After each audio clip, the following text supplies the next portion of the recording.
शिव शिव महाशिव शिव राम कृष्ण नाम ब्रह्मा विष्णु सर्वदेव राम कृष्ण दीप्त नाम कार्तिकेय। শ্রীম কথিত শ্রী শ্রী রামকৃষ্ণ কথামৃত। ত্রেতায় শ্রীরাম, দাপরে শ্রীকৃষ্ণ, কলিতে শ্রীরামকৃষ্ণ। ঠাকুর শ্রীরামকৃষ্ণ কাশীপুর বাগানে ভক্ত সঙ্গে। কাশীপুর বাগানের পূর্বধারে পুষ্করিণীর ঘাট, চাঁদ উঠিয়াছে। উদ্যান পথ ও উদ্যানের বৃক্ষগুলি চন্দ্রকিরণে স্নাত হইয়াছে। পুষ্করিণীর পশ্চিম দিকে দ্বিতল গৃহ, উপরের ঘরে আলো জ্বলিতেছে। পুষ্করিণীর ঘাট হইতে সেই আলো খড়খড়ির মধ্য দিয়া আসিতেছে, তাহা দেখা যাইতেছে। কক্ষ মধ্যে ঠাকুর শ্রীরামকৃষ্ণ শয্যার উপর বসিয়া আছেন। দু একটি ভক্ত নিঃশব্দে কাছে বসিয়া আছেন। কেহ কেহ এ ঘর হইতে ও ঘর যাইতেছেন। ঠাকুর অসুস্থ, চিকিৎসার্থে বাগানে আসিয়াছেন। ভক্তেরা সেবার জন্য আছেন। পুষ্করিণীর ঘাট হইতে নিচের তিনটি আলো দেখা যাইতেছে। একটি ঘরে ভক্তেরা থাকেন, তাহার আলো দেখা যাইতেছে। সে ঘরটি দক্ষিণ দিকের ঘর। মাঝের আলোটি শ্রী শ্রী মাতা ঠাকুরানীর ঘর হইতে আসিতেছে। মা ঠাকুরের সেবার জন্য আসিয়াছেন। তৃতীয় আলোটি রান্নাঘরের, সেই ঘর গৃহের উত্তর দিকে। উদ্যান মধ্যস্থিত ওই দুতলা বাড়ির দক্ষিণ পূর্ব কোণ হইতে একটি পথ পুষ্করিণীর ঘাটের দিকে গিয়াছে। পূর্বাশ্ব হইয়া ওই পথ দিয়া ঘাটে যাইতে হয়। পথের দুই ধারে, বিশেষত দক্ষিণ পার্শ্বে, অনেক ফল ফুলের গাছ। চাঁদ উঠিয়াছে। পুকুর ঘাটে গিরিশ, মাস্টার, লাটু আরও দু এক ভক্ত বসিয়া আছেন। ঠাকুরের কথা হইতেছে।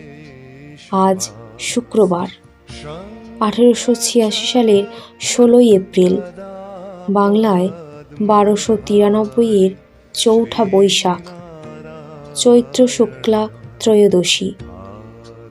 কিয়ৎক্ষণ পরে গিরিশ ও মাস্টার ওই পথে বেড়াইতেছেন, মাঝে মাঝে কথাবার্তা কহিতেছেন। মাস্টার বললেন, কি সুন্দর চাঁদের আলো, কতকাল ধরে এই নিয়ম চলছে। গিরিশ বললেন, কি করে জানলে? মাস্টার বললেন, প্রকৃতির নিয়ম বদলায় না, আর বিলাতের লোকেরা নতুন নতুন নক্ষত্র টেলিস্কোপ দিয়ে দেখেছে, চাঁদে পাহাড় আছে, দেখেছে। গিরিশ বললেন, তা বলা শক্ত, বিশ্বাস হয় না। মাস্টার বললেন, কেন? টেলিস্কোপ দিয়ে ঠিক দেখা যায়। গিরিশ বললেন, কেমন করে বলবো ঠিক দেখেছে? পৃথিবী আর চাঁদের মাঝখানে যদি আর কোনো জিনিস থাকে, তার মধ্যে দিয়ে আলো আস্তে আস্তে হয়তো অমন দেখায়। বাগানে ছোকরা ভক্তেরা ঠাকুরের সেবার জন্য সর্বদা থাকেন। নরেন্দ্র, রাখাল, নিরঞ্জন, শরৎ, শশী, বাবুরাম, কালী, যোগিন, লাটু ইত্যাদি অনেকেই থাকেন। যে ভক্তেরা সংসার করিয়াছেন, কেহ কেহ প্রত্যহ আসেন, মাঝে মাঝে রাত্রেও থাকেন। কেহ কেহ মাঝে মধ্যে আসেন। আজ নরেন্দ্র, কালী ও তারক দক্ষিণেশ্বর কালীবাড়ির বাগানে গিয়াছেন। নরেন্দ্র সেখানে পঞ্চবটী বৃক্ষমূলে বসিয়া ঈশ্বর চিন্তা করিবেন, সাধন করিবেন। তাই দু একটি গুরু ভাই সঙ্গে গিয়াছেন। গিরিশ, লাটু, মাস্টার উপরে গিয়া দেখেন ঠাকুর শয্যায় বসিয়া আছেন। শশী ও আরও দু একটি ভক্ত সেবার জন্য এই ঘরে ছিলেন। ক্রমে বাবুরাম, নিরঞ্জন, রাখাল ইহারাও আসিলেন। ঘরটি বড়। ঠাকুরের শয্যা নিকট ঔষধাদি ও নিতান্ত প্রয়োজনীয় জিনিসাদি রহিয়াছে। ঘরের উত্তরে একটি দ্বার আছে। সিঁড়ি হইতে উঠিয়া সেই দ্বার দিয়া ঘরে প্রবেশ করিতে হয়। সেই দ্বারের সামনাসামনি ঘরের দক্ষিণ গায়ে আরেকটি দ্বার আছে। সেই দ্বার দিয়া দক্ষিণের ছোট ছাদটিতে যাওয়া যায়। সেই ছাদের উপর দাঁড়াইলে বাগানের গাছপালা, চাঁদের আলো, অদূরে রাজপথ ইত্যাদি দেখা যায়। ভক্তদের রাত্রি জাগরণ করিতে হয়। তাহারা পালা করিয়া জাগেন। মশারি টাঙাইয়া ঠাকুরকে শয়ন করাইয়া যে ভক্তটি ঘরে থাকিবেন তিনি ঘরের পূর্বধারে মাদুর পাতাইয়া কখনো বসিয়া কখনো শুইয়া থাকেন। অসুস্থতা নিবন্ধন ঠাকুরের প্রায় নিদ্রা নাই। তাই যিনি থাকেন তিনি কয়েক ঘণ্টা প্রায় বসিয়া কাটাইয়া দেন। আজ ঠাকুরের অসুখ কিছু কম। ভক্তেরা আসিয়া ভূমিষ্ঠ হইয়া প্রণাম করিলেন এবং ঠাকুরের সম্মুখে মেঝের উপর বসিলেন। ঠাকুর মাস্টারকে আদেশ করিলেন আলোটি কাছে আনিতে। ঠাকুর গিরিশকে সস্নেহে সম্ভাষণ করিতেছেন।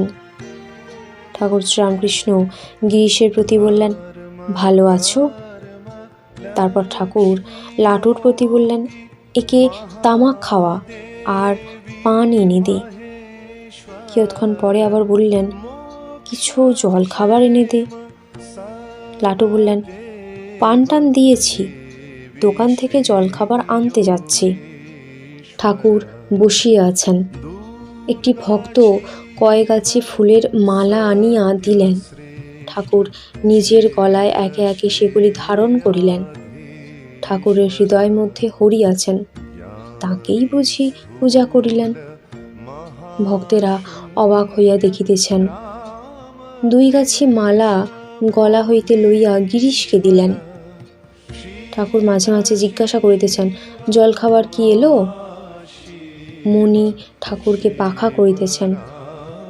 ঠাকুরের কাছে একটি ভক্ত প্রদত্ত চন্দন কাষ্ঠের পাখা ছিল। ঠাকুর সেই পাখাখানি মণির হাতে দিলেন। মণি সেই পাখা লইয়া বাতাস করিতেছেন। মণি পাখা করিতেছেন। ঠাকুর 2 গাছি মালা গলা হইতে লইয়া তাহাকেও দিলেন। লাটু ঠাকুরকে একটি ভক্তের কথা বলিতেছেন। তাহার একটি 7-8 বৎসরের সন্তান প্রায় 1.5 বৎসর হইল দেহত্যাগ করিয়াছে। সে ছেলেটি ঠাকুরকে কখনো ভক্ত সঙ্গে কখনো কীর্তনানন্দে অনেকবার দর্শন করিয়াছিল।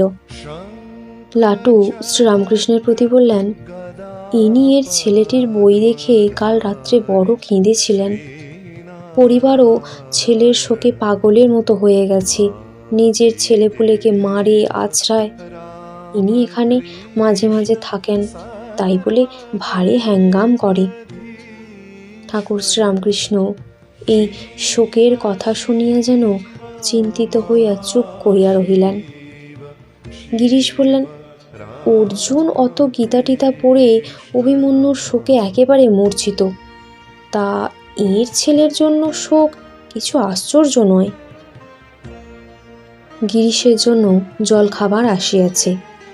ফাগুর দোকানের গরম কচুরি, লুচি ও অন্যান্য মিষ্টান্ন। বরাহনগরে ফাগুর দোকান। ঠাকুর নিজে সেই সমস্ত খাবার সম্মুখে রাখাইয়া প্রসাদ করিয়া দিলেন। তারপর নিজেও হাতে করিয়া খাবার গিরিশের হাতে দিলেন। বলিলেন, বেশ কচুরি। গিরিশ সম্মুখে বসিয়া খাইতেছেন। গিরিশকে খাইবার জল দিতে হইবে। ঠাকুরের শয্যার দক্ষিণ পূর্ব কোণে পূজায় করিয়া জল আছে। গ্রীষ্মকাল, বৈশাখ মাস। ঠাকুর বললেন, এখানে বেশ জল আছে। ঠাকুর অতি অসুস্থ, দাঁড়াইবার শক্তি নাই। ভক্তেরা অবাক হইয়া কি দেখিতেছেন? দেখিতেছেন ঠাকুরের কোমরে কাপড় নাই, দিগম্বর, বালকের ন্যায় শয্যা হইতে এগিয়ে এগিয়ে যাচ্ছেন, নিজে জল গড়াইয়া দিবেন। ভক্তদের নিঃশ্বাস বায়ু স্থির হইয়া গিয়াছে। ঠাকুর শ্রীরামকৃষ্ণ জল গড়াইলেন। গেলাস হইতে একটু জল হাতে লইয়া দেখিতেছেন ঠান্ডা কিনা। দেখিলেন জল তত ঠান্ডা নয়। অবশেষে অন্য ভালো জল পাওয়া যাইবে না বুঝিয়া অনিচ্ছা সত্ত্বেও ওই জল দিলেন। গিরিশ খাবার খাইতেছেন। ভক্তগুলি চতুর্দিকে বসিয়া আছেন। মণি ঠাকুরকে পাখা করিতেছেন। গিরিশ ঠাকুর শ্রীরামকৃষ্ণের প্রতি বললেন, দেবেনবাবু সংসার ত্যাগ করবেন। ঠাকুর সর্বদা কথা কহিতে পারেন না, বড় কষ্ট হয়। নিজের ওষ্ঠধর অঙ্গুলি দ্বারা স্পর্শ করিয়া ইঙ্গিত করিলেন, পরিবারদের খাওয়া দাওয়া কী রূপে হবে, তাদের কিসে চলবে? গিরিশ বললেন, তা কি করবেন জানি না। সকলে চুপ করিয়া আছেন। গিরিশ খাবার খাইতে খাইতে কথা আরম্ভ করিলেন। গিরিশ বললেন, আচ্ছা মহাশয়, কোনটা ঠিক, কষ্টে সংসার ছাড়া না সংসারে থেকে তাকে ডাকা? শ্রীরামকৃষ্ণ মাস্টারের প্রতি তখন বললেন, গীতায় দেখনি, অনাসক্ত হয়ে সংসারে থেকে কর্ম করলে সব মিথ্যা জেনে জ্ঞানীর পর সংসারে থাকলে ঠিক ঈশ্বর লাভ হয়। যারা কষ্টে ছাড়ে তারা হীন থাকে লোক। সংসারে জ্ঞানী কিরকম জানো? যেমন সার্সির ঘরে কেউ আছে, ভিতর বার দুই দেখতে পায়। কামিনী কাঞ্চন জিত নির্বিকার মহেশ্বর শিব শিব মহাশিব শিব রাম